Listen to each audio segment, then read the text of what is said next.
All right. For Republicans, a very big primary coming up. Utah, divided support, though, on who do you go with? And there has been some confusion on the part of Mitt Romney, who just last week was campaigning with John Kasich, of course, to close the deal in Ohio. Ignored Kasich, saying that he didn't have much of a chance to put his weight behind Ted Cruz. In Utah, if you're having trouble keeping up with this, you're not the only one. Cruz backer Bob Vander joins us right now, the family leader, president, and CEO. Bob, very good to have you back. Utah is a state your candidate is heavily favored to win.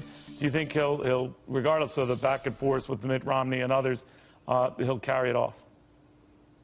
I really do believe he'll win Utah tomorrow night. I think it'll be by a big margin. I think he's looking to play in Arizona as well. I think what you're starting to see, Neil, is Republicans, even from Lindsey Graham and Mitt Romney, unlikely Republicans, coming behind Ted Cruz, uniting behind Cruz to say he is the candidate to stop Donald Trump and then defeat Hillary Clinton in the fall. So I think you're starting to see a lot of Republicans say, if we go with Trump, we are definitely rolling the dice in November with Hillary Clinton. And you know this stuff very closely.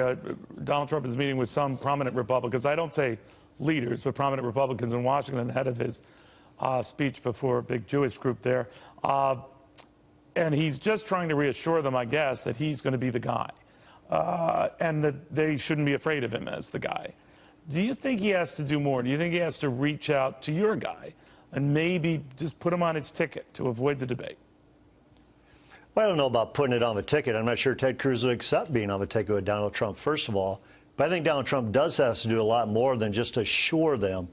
Because what's happening is that Donald Trump is saying he's all about the art of the deal.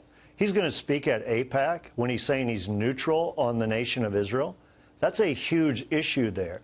And so there's a lot of issues that we're just very, very concerned about. We understand the emotion, the frustration of his supporters, the anger with Washington, D.C., but this guy is not a conservative. There's nothing in his record, nothing in his past, nothing in his history, and quite frankly, very few things in his present that say he would be a conservative that would champion our values.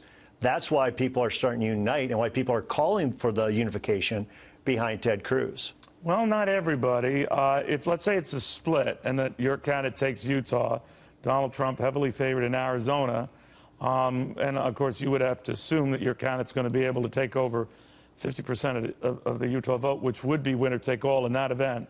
So he'd be even Stevens at the end of the day with Donald Trump, who might actually pick apart a few more delegates when all is said and done.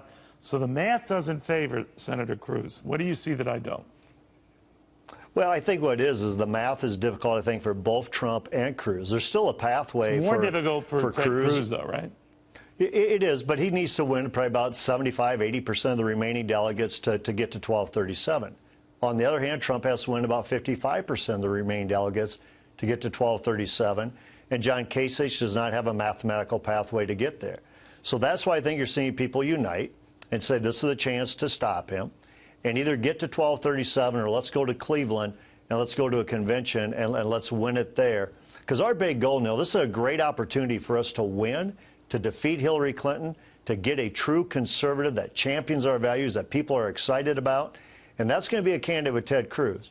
With Trump, I'm telling you, there's too much #NeverTrump out there that gives me great cause for concern of us having a chance to defeat Hillary. And then even if we do defeat Hillary, what did we win if he just throws our values under the bus? All right. But in the end, you will support him if he ends up being the nominee, Donald Trump. There's no guarantee on that. For me, he's got to come a long way with me, as well as a lot of others who are our supporters. There's too much rumbling out there. There's too much concern of Donald Trump in regards to being the leader of the free world. Who would you vote for in that event? Who would you vote for in that event? Well, I don't think the field has been set yet. So let's let the field be set, and then I'll come back on your show and I'll let you know. Okay. Very good having you again. Bob Vander, thank you, the family leader, CEO, very influential. God bless you. He's brought Ted Cruz to where he is right now.